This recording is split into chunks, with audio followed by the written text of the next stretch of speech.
अगर आप पैरालिसिस के बारे में जानना चाहते हैं तो ये वीडियो आपके लिए है। नमस्कार दोस्तों, हमारे चैनल में आपका फिर से स्वागत है।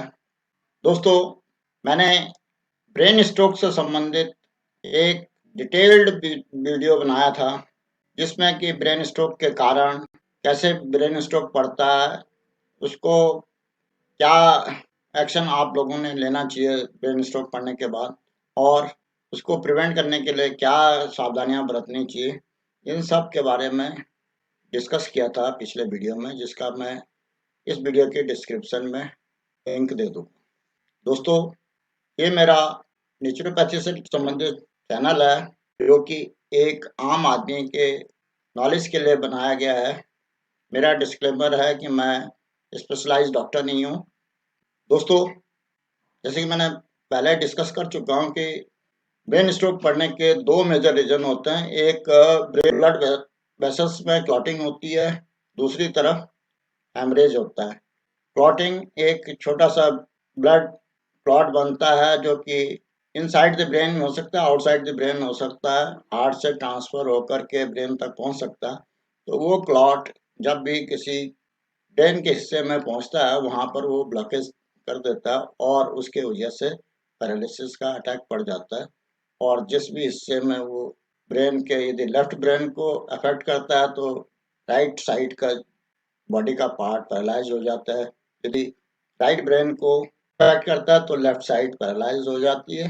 पैरालिसिस को हेमिप्लेजिया भी कहते हैं।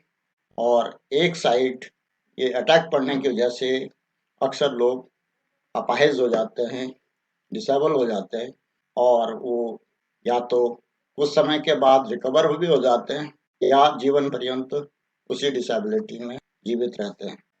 दोस्तों, जब कभी भी किसी को स्ट्रोक या अटैक से पैरालिसिस होता है, तो उसको दो चीज़ों का ध्यान रखना होता है।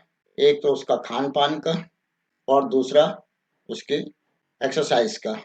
इस वीडियो में मैं पहले पॉइंट को ही कवर करूंगा कि क्या क्या कैसे उसके खान पान का ध्यान रखना चाहिए, और उसके बाद मैं एक अगला वीडियो बनाऊंगा जिसमें कि मैं ये बताऊंगा कि कैसे एक्सरसाइज का उसका प्रोग्राम बनाना चाहिए, क्योंकि एक ही वीडियो काफ़ी बड़ा हो जाएगा। दोस्तों, जैसे कि मैंने पिछले वीडियो में बताया कि जब कभी भी ब्रेन में ऑक्सीजन की कमी हो जाती है तो ब्रेन के टिश्यूज या तो कमज़ोर पड़ जाते हैं या परमानेंटली डेड हो जाते हैं। अगर ये कमज़ोर पड़ते हैं तो वो कुछ समय बाद जैसे ही ऑक्सीजन उनको मिलती है तो वो रिकवर हो जाते हैं। अगर वो डेड हो गए तो कुछ समय के बाद उनकी जगह जो जीवित सेल होते हैं वो काम करते हैं। लेकिन दुर्भाग्यवश पेशेंट के साथ जो भी लोग होते हैं, वो इस बीमारी की गंभीरता को नहीं समझते, और जब कभी भी किसी को पैरालिसिस का अटैक पड़ता है तो वो ये सोचते हैं कि ये व्यक्ति अब नाकाम हो गया है, इसका खाना पीना भी धीरे धीरे कम कर दो, क्योंकि ये ज़्यादा खाएगा तो इसका वेट बढ़ेगा या खाना पचेगा नहीं इसको, और ये यदि खाना सही ढंग से पचेगा नहीं तो इसको गैस और कई किस्म की बीमारियां होंगी। तो उससे बचने के लिए उसको खाना प्रॉपरली देते हैं, जिससे कि धीरे धीरे आदमी कमज़ोर पड़ता जाता है, उसकी मांसपेशियां कमज़ोर पड़ती जाती हैं, और धीरे धीरे उसका सारा शरीर कमज़ोर पड़ता जाता है, और वो चलने फिरने की स्थिति में भी नहीं रहता, और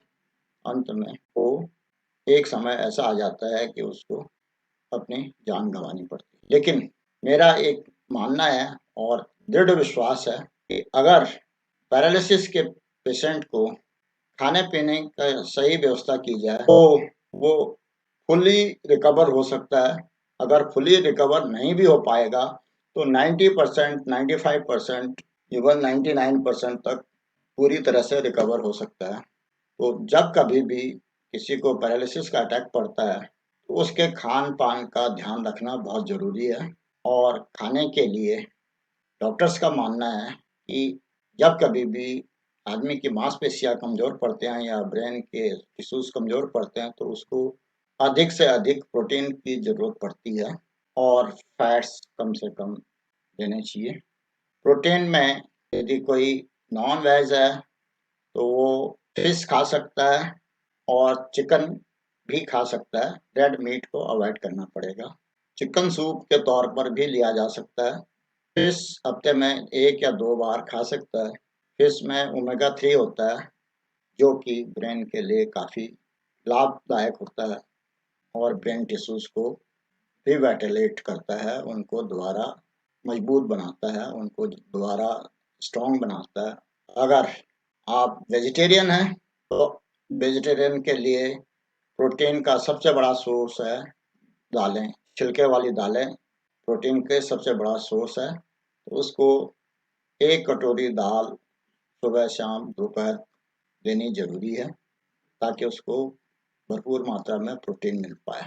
जब उसको प्रोटीन यदि आप रेगुलर देते रहेंगे तो उसकी मांसपेशियां, उसकी मसल्स मजबूत रहेंगी और धीरे धीरे वो व्यक्ति रिकवर करना शुरू कर देगा। अब यदि आपने उसको खान पान तो सही दे दिया, लेकिन कई बार जो आप प्रोटीन दे रहे हैं वो पैरालिसिस के पेशेंट को पूरी तरह से डाइजेस्ट नहीं हो रहा या वो आप उसके शरीर पे पूरी तरह से नहीं लग रहा, तो उस केस में आप प्रोटीन के सप्लीमेंट भी दे सकते हैं और वो डॉक्टर की एडवाइस पे ही देना चाहिए।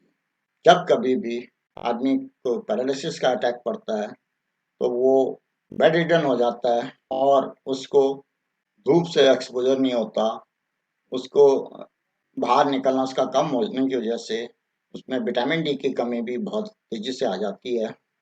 तो विटामिन डी का भी टेस्ट करा करके उसको विटामिन डी का सप्लीमेंट या 2 मेडिसिन्स होती हैं वो दे देनी ताकि विटामिन डी उसका पूरी तरह से सही रहे और उसकी जो हड्डियों में और बदन में मांसपेशियों में जो ताकत आनी है वो विटामिन डी की कमी से कम ना हो जाए। विटामिन डी के साथ साथ कैल्शियम की भी कमी बॉडी में आ जाती है, तो कैल्शियम भी तभी अब्जॉर्ब होता है जब विटामिन डी आदमी भरपूर मात्रा में सेवन करे या उसको, जैसे कि आपको मालूम है कि विटामिन डी का सबसे बड़ा सोर्स धूप होता है। तो जब कभी भी कोई पैरालिसिस का पेशेंट होता है तो उसको कोशिश करें कि प्रतिदिन 1 से 2 घंटे तक उसको धूप का एक्सपोजर हो, धूप में रखा जाए। यदि गर्मियों का समय है तो सुबह शाम रखें, यदि सर्दियों का समय है तो वो दोपहर के टाइम पर भी धूप में रखा जा सकता है ताकि उसको डायरेक्ट विटामिन डी मिले और उसकी हड्डियों में जो कमजोरी आने की संभावना होती है वो ठीक हो जाए। साथ ही कैल्शियम की भी भरपूर मात्रा डॉक्टर्स के प्रिस्क्रिप्शन पे लेना चाहिए। इसके अलावा जब कभी भी ब्रेन टिश्यूज कमजोर पड़ते हैं, ब्रेन टिश्यूज ही बॉडी में मसल्स को एक्टिवेट करने के लिए सिग्नल देते हैं और अगर किसी भी व्यक्ति के बॉडी में ब्रेन टिश्यूज से सिग्नल मिलते हैं और उसकी मसल्स कमजोर होती हैं तो तब भी वो व्यक्ति चलने फिरने में असमर्थ रहेगा।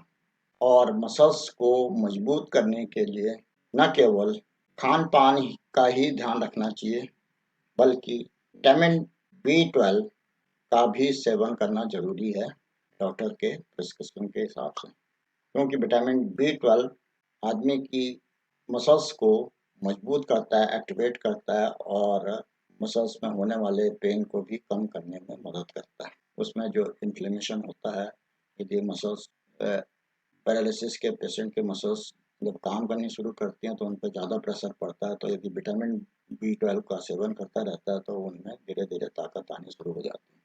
दोस्तों, अक्सर लोगों में ये दिमाग में भ्रांति रहती है कि पैरालिसिस के पेशेंट को जितना कम खाना देंगे तो उससे उसका वेट नहीं बढ़ेगा और कम खाना देने से, कम प्रोटीन मिलने से उस व्यक्ति की मांसपेशियां काफ़ी कमज़ोर हो जाती हैं और अक्सर आपने देखा होगा कि उसका शरीर धीरे धीरे कमज़ोर पड़ता जाता है। खास तौर पर जो पैरालिटिक हिस्सा होता है वो कमज़ोर होता जाता है और उसका वो हाथ और वो पाँव पतले हो जाएंगे दूसरे सामान्य हिस्से को के मुकाबले। ऐसी स्थिति में मेरा सभी केयर टेकर को, सभी लोगों से ये अनुरोध रहेगा कि जब कभी भी कोई पैरालिसिस का पेशेंट होता है तो उसको खाने पीने की भरपूर मात्रा देनी जरूरी है। हाँ, यदि खाना उसको पचता नहीं है तो उसके लिए उसको एक्सरसाइज करवाना ज़रूरी है। उसको एक्सरसाइज किसी भी फॉर्म में हो सकता है, वो योगा के फॉर्म में हो सकता है, वो फिजिकल एक्सरसाइज हो सकती है, वो वॉक हो सकती है, साइकिलिंग हो सकती है। मैं फिजिकल एक्सरसाइज के बारे में अलग से ही एक वीडियो बनाऊंगा कि कैसे-कैसे आप अलग-अलग स्टेज में फिजिकल एक्सरसाइज कराएँ या फिजियोथेरेपी कराएँ पैरालिसिस के पेशेंट के लिए। यहाँ पर मैं ये ऐड करना ज़रूरी समझता हूँ कि जब कभी भी पैरालिसिस का अटैक पड़ता है तो फिजियोथेरेपिस्ट की मदद लेनी बहुत ज़रूरी है। जहाँ तक संभव हो सके दिन में 2 बार सुबह और शाम फिजियोथेरेपी की व्यवस्था होनी चाहिए, अन्यथा उसके घर के मेंबर या कोई केयर टेकर फिजियोथेरेपी की एक्सरसाइज अवश्य कराएँ। दोस्तों, खान-पान के लिए मैंने आपसे चर्चा की है। अब यदि आयुर्वेद और नेचुरोपैथी के हिसाब से मैं कुछ चीज़ों के परहेज़ की भी बात करूँगा, जो चीज़ें पैरालिसिस के पेशेंट के लिए घातक सिद्ध होती हैं। उनमें से जो खट्टा खाना, जो नींबू का रस, संतरा या मौसमी इनके जूस ना पिलाएँ। छाछ, दही और दही से बनी हुई कोई भी चीज़ पैरालिसिस के पेशेंट के लिए नुकसानदायक होती है, तो उसका सेवन ना करें। इमली या अन्य कोई भी खट्टे पदार्थ। दूसरी तरफ vitamin A, B, C, D इत्यादि के लिए खाने में दालों के बारे में मैंने पहले ही चर्चा की कर दी। छिलके वाली दालों का प्रयोग अधिक से अधिक करें। सब्जियों का प्रयोग अधिक से अधिक करें, खास तौर पे हरी सब्जी और जो वसा युक्त सब्जियां हैं उनको अवॉइड करें, जैसे कि गोभी, अरबी या अन्य कई प्रकार की सब्जियां होती हैं जिनमें कि बादी या गैस बनने की संभावना होती है। बैंगन हो गया और कई सब्जियां हैं, उनको अवॉइड करें। चुकंदर का सेवन कर सकते हैं। ठंडी चीज़ों को अवॉइड करें, आइसक्रीम को अवॉइड करें, कोल्ड ड्रिंक को अवॉइड करें, जो अल्कोहलिक हैं, अल्कोहल को अवॉइड करें। ये सब चीज़ें बाधित हैं। यदि आपको प्राकृतिक तौर से अपने आप को स्वस्थ रखना है और पैरालिसिस का जब अटैक पड़ गया तो उसका प्रभाव को रोकना है, तो इन सब चीज़ों के लिए परहेज करना ज़रूरी है। दोस्तों, आज के इस वीडियो में मैं केवल खान-पान के बारे में ही ज़्यादा चर्चा करना चाहता था। आशा है इस वीडियो में दी गई जानकारी से आपको लाभ होगा और इस वीडियो में दी गई जानकारी आपको पसंद आई होगी। अगर पसंद आई तो इसको लाइक करें, अपने दोस्तों में शेयर करें ताकि अधिक से अधिक लोगों को इस बात की जानकारी हो और जो प्रभावित लोग हैं उनको इसका लाभ मिल सके। दोस्तों, मैं यहाँ पर ये भी कहना चाहूँगा कि आज 4 में से 1 व्यक्ति पैरालिसिस की वजह से बेडरिडन होता है या डिसेबल होता है या पार्शियली डिसेबल होता है, तो उस व्यक्ति को यदि आपने सामान्य ज़िंदगी जीने के लिए तैयार करना है तो उसके भोजन की संपूर्ण व्यवस्था होनी ज़रूरी है।